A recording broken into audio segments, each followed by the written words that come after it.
and welcome to my channel. Today you find me in the pantry. Now I normally don't do pantry videos in the summertime, but I have a project that I have to work on.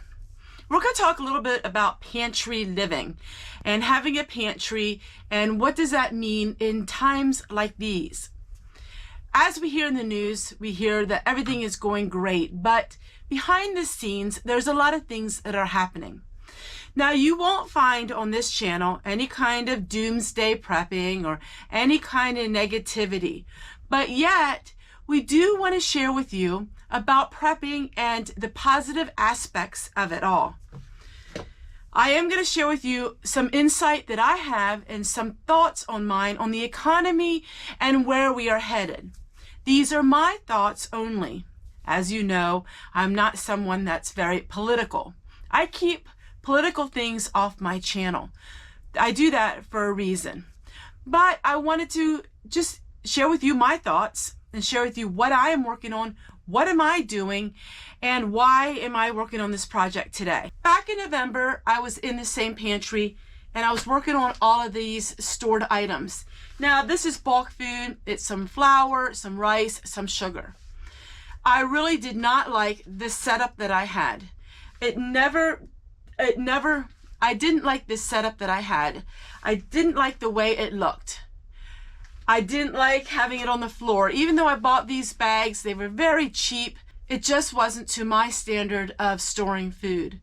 For me, storing food is extremely important because getting the food is important, but how you store it is even more important because if you don't store it properly, your food can go bad. One of the questions people ask me is about rodents. I don't have any problems with rodents in the house. And so rodents in here, there's no issues whatsoever. This room is not heated, but because it's in the main house, it does not freeze. So it's very important that you don't have it where it can freeze. Freezing your canned goods is the #1 way to destroy them because if they freeze, your seals will pop. It gets to be about 90 degrees in here. That is fine. I have no problems with that because I have a window.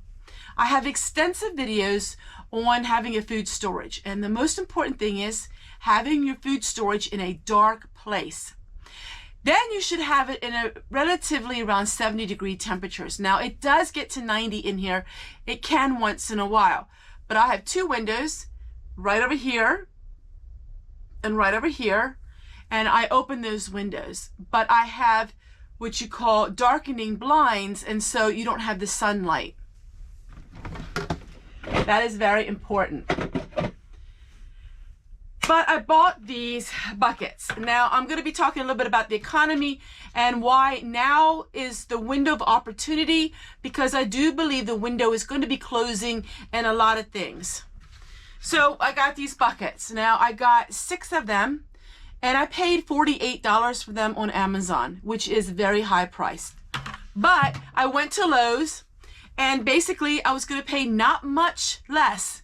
Believe it or not, I wanted $5 for the bucket and $3 for the lid at our Lowe's. Now every Lowe's is different. So that's $8 a bucket times 6 is $48. So I'm sure maybe you could get some cheaper somewhere else, but that is where I found it.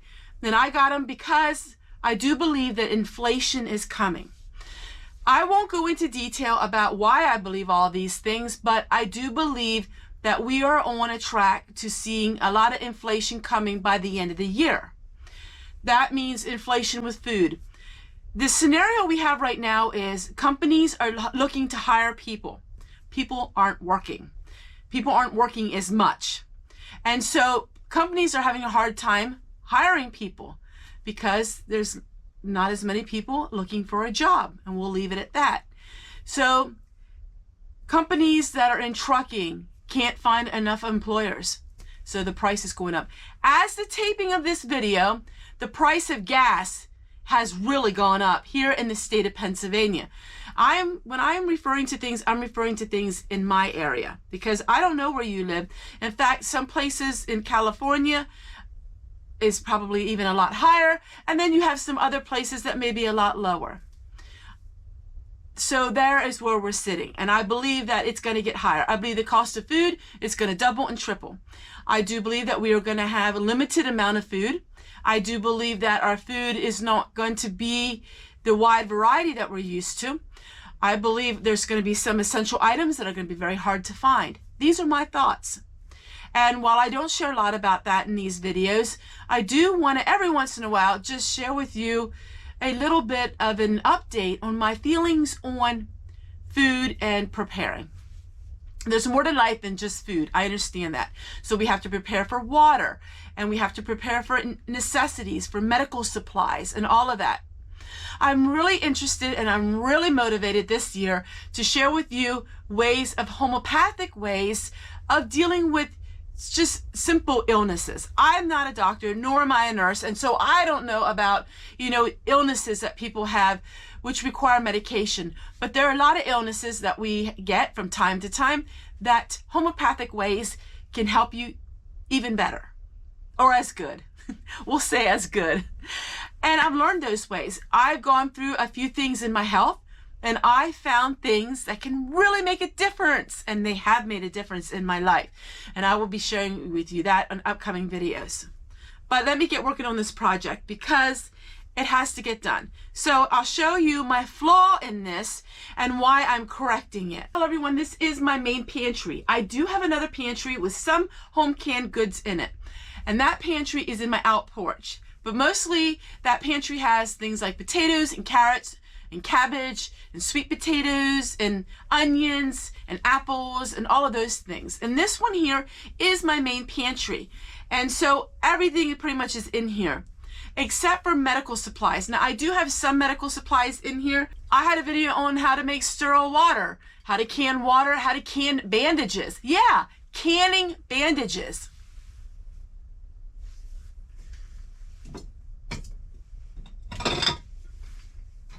Why in the world would you can bandages? Well, you're not necessarily canning them, but it's sterile. It's sterile. It's amazing. And when you open one up, if you have a cut or something that you need a bandage for, you have it. You can wash it, can it all over again. Some people would say that's extreme, but you know what? When you need it and you have it, then it's not so extreme anymore. I remember back for the first 3-4 years of my videos when I was showing my canning garage, my canning rooms, I would get so many comments. People would say, oh my word, she's a hoarder, this and that. I don't hear so much of that anymore. After all that's been taken on in the world, people look at my pantry and say, wow, you were smart. Some of the same people, actually. Some of the people that condemned me, horribly condemned me years ago, are the same people that are saying, wow, you're smart now. So, you never know. You never know what tomorrow's going to bring. But we have to look outside of what we're being told. And we have to think for ourselves. Then we have to take care of our own situation. So however you can do it, do it. So take a month and write down all the foods that you enjoy eating in that month and see if you can somehow prepare yourself for that. I know there's a few people say all they ever eat is fresh food, which is great, depending on where you live. But here in the Northeast, it's really hard to find fresh food all the time unless you're buying it from faraway lands. And to eat fresh food all the time is great, but it's not very practical for the majority of us. And we need to preserve like they did back many years ago. All right, so let me show you what we're working on. So this was the theory, having rice in bags like this. Okay, so it's double bagged. This rice I'm going to use up in the next 6 months because I don't have it in Mylar bags. If you want your stuff to last long, you've got to have it in Mylar bags. But this is sloppy. I don't like the way it looks. I don't like it sitting on the floor. It's just not very particular. And I like having my food in a more particular way. It bugged me. So let's just say it bugged me. No pun intended. So we're going to go ahead and we're going to put these in buckets.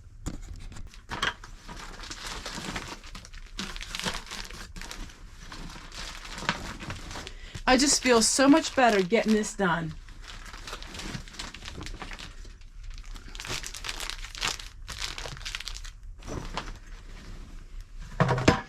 It's probably gonna take all of my buckets. I was hoping I would have an extra one, but you can get buckets at Walmart. If you go to the bakery, sometimes they will sell them to you for $1 a bucket. That's getting harder and harder to find. They're not doing that as quick anymore.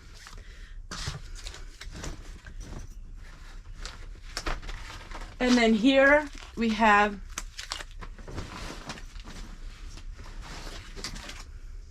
so here's some rye meal. Put that in the flours, and this is tapioca.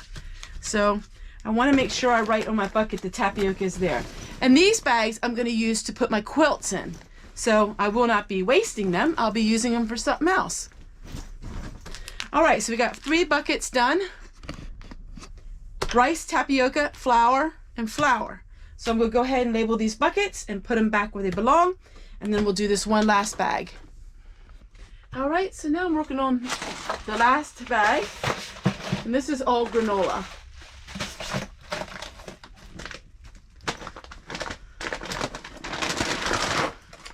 And I have some kidney beans in here. So this is the newest of my food.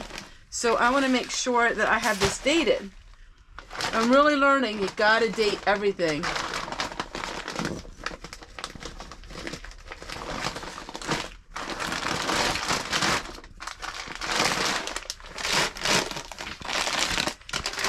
And you want to fill your buckets as full as you can because buckets are really expensive.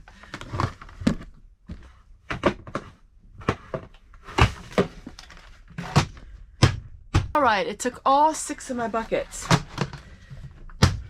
and not one to spare.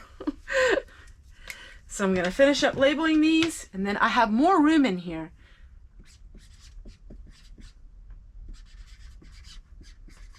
I'm not buying food in bulk anymore. I don't need to. I'm not buying hardly any food anymore. Now you will see in a video here and there me working on food that came maybe that was left over from the food truck. And I did have a few videos in the last 2 months of going to a special place because it was a special occasion. But we are eating out of this pantry. But as we eat out of the pantry, we're filling the pantry up with foods that I have gleaned or that I'm growing. I grow a lot of my own food here. And so this food is always rotated. It's not some dungeon where you open the door and you look at it and you don't eat it. We eat this food on a daily basis. This is what's sustaining us. This is what we are living off of. And so as we eat up all of the carrots, we can new carrots. It's always going in a rotation, everything. It's my grocery store. It's my virtual grocery store. So while in theory this does look like a lot of food, please know that I am not storing food just for 2 people. I'm storing food for 10 people. And my children are always coming in here and getting food. I'm always feeding my family. We have lots of meals together. And so this is, in respect, food for 10 people. So I'm going to clean up a little bit more in here, but this gave me all the floor space, and that's what I needed. I did not want to have that on the floor anymore. I'm going to go vacuum and just organize a little bit better. But there you go, everyone. I hope you enjoyed this pantry tour. And don't forget, if you like this video, go ahead and check out the other videos on the right-hand side of the screen. There are more videos on how you can have food storage every day.